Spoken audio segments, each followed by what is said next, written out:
Hello, I'm Bill Lampton. Today we have a wonderful special guest with us, Dr. Dawson Connerly of Hattiesburg, Mississippi. Practiced medicine here since 1955 for the first 45 years as a surgeon, and then the last 10 years of his practice directing a hospice program. Dr. Connerly and I have had several conversations about how vital communication is in the surgeon's role and in the role of hospice as well. Welcome, Dr. Connerly. Thank you. And Dr. Connerly, let's talk about your time as a hospice director and what you would like to share with our viewers and listeners about the importance of listening and personal touch with your patients. Well, my hospice experience has shaped my philosophy. We live in a scientific world, but we are still human beings and respond in human ways. My philosophy is that we live in a wonderful world, and life can be a fantastic journey, filled with beautiful life experiences. But to reach those peak moments in life, we have to risk love. We have to risk love and the memories that follow. And you said something too about there is pain that we face in life.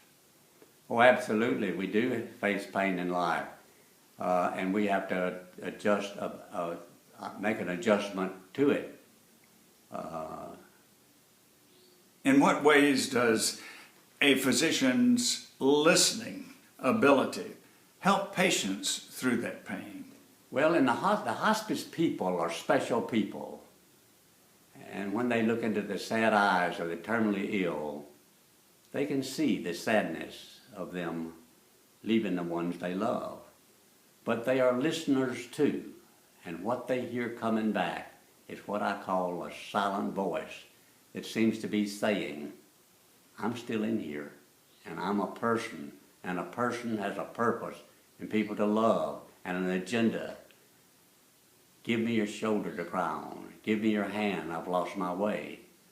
And so the hospice people will take them by the hand, take them past the problems that they have with being terminally ill, and lead them to some semblance of peace of mind. And with the physician's role, whether it's as a surgeon or as director of the hospice program, you have felt for decades that it's not so much what you say when you're dealing with a patient, but it's your ability to truly listen to the patient. Well, if you listen to the patient long enough and know the right questions, you will get an answer which will lead you ultimately to their diagnosis. And also you will finally find their apprehensions and anxieties so you can help them overcome that. So that, as you put it to me once before, when you first see a patient, if you will listen to the patient and let them tell you all of their symptoms and even all of their fears, it's almost as though they were making the diagnosis themselves. That's correct. If you listen long enough and you know the right answers and know the right questions, you will come up with some semblance of a good diagnosis. And there have been many times, of course, in your career when you had to be with patients during very difficult times. For example, if the diagnosis was one they did not want to hear and there was something seriously wrong. And again, your ability, not just to describe that to them in medical terms, but to really empathize with their reactions, to hear their feelings, and very importantly, to absolutely wait long enough to answer all of their questions. Absolutely. I remember so well as a very young surgeon in Hattiesburg, after cancer surgery on a patient, I and the family doctor that helped me with the case went out to talk to the family. I went into a long discussion of the problems and what we found and what to do. But I could see this face of the family, still it wasn't registering on them. When this family practitioner who was with me at the time said to them, in other words, to the naked eye, we removed it all.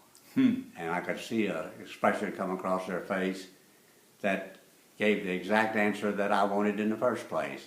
I learned a lot from that encounter. Say it simply, say it directly, but say it with feeling, right? Right. Dr. Connerly, you've had an incredible impact. You're well known in this area for the personal touch that you've had with patients over the years. And as you look back over your career as a surgeon and a hospice director, I want to, on behalf of all of your patients, thank you for the great care that you have shown. And thank you for being with us today to share your thoughts. Thank you very much. Thanks for being with us. I'm Bill Lampton.